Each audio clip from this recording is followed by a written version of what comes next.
கர்த்தருக்கு பிரியமானவர்களே, ஏசப்பா அவங்கள ரொம்ப நேசிக்கிறாங்க.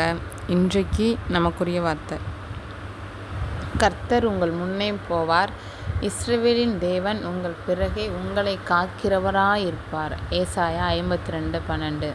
பிரியமானவர்களே, நம்முடைய ஆண்டவர் நமக்கு முன்னே போவார். அப்படின்னா இஸ்ரவேல் ஜனங்கள் 40 வருடமாக அவங்க என்ன 400 வருடம் அடிமையாக இருந்தாங்க. அவங்களுக்கு ஒரு வாழ்க்கை, ஒரு எதிர்காலம் ஒன்றுமே இல்லாமல் இருந்துச்சு. ஆனாலும் ஆண்டவர் என்ன பண்ணார்னா, அவங்கள பார்வோன் கையிலிருந்து மீட்டு கூட்டிகிட்டு வந்து 40 வருடம் வனாந்தரமான பாதை.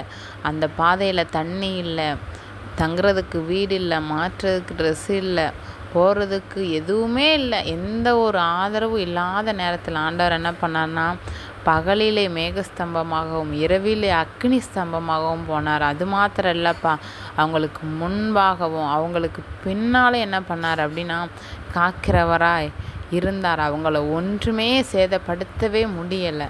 ஒருவேளை நீங்கள் இன்றைக்கி ஏதோ ஒரு காரியத்தில் அடிமையா, இல்லை ஏதோ ஒரு மனிதர்கள் மேலே அடிமையா அப்படி இருப்பீங்க அப்படின்னா, உங்களுக்கு ஒரு ஆதரவு இல்லை.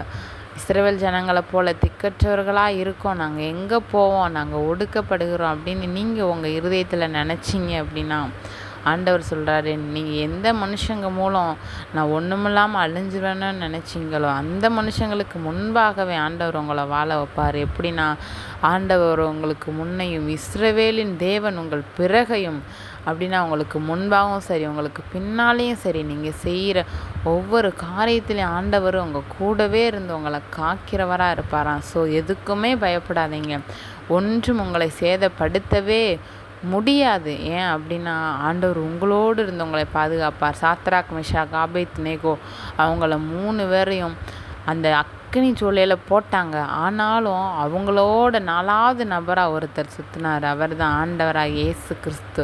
அதே போல் ஆண்டவர் இன்றைக்கு உங்களோடு இருந்தவங்களை காக்கிறவராக இருக்கிறார். நீங்கள் ஆண்டவர்கிட்ட சொல்லுங்கள், ஏசப்பா நீங்கள் என் கூட இருந்து எனக்கு முன்னாலே என்னோட பின்னாலே எனக்கு பாதுகாப்பேன்னு சொன்னீங்களே சுவாமி, அதற்காக நன்றி ஆண்டவரே. அப்பா இப்போதே உங்கள் பாதுகாப்பின் கரம் என்னோடு கூட வரட்டும் அப்படின்னு சொல்லி ஜெபிங்க. நிச்சயமாகவே ஆண்டவர் உங்களோடு இருந்து உங்களை காப்பாற்றுவார். God bless you. Amen.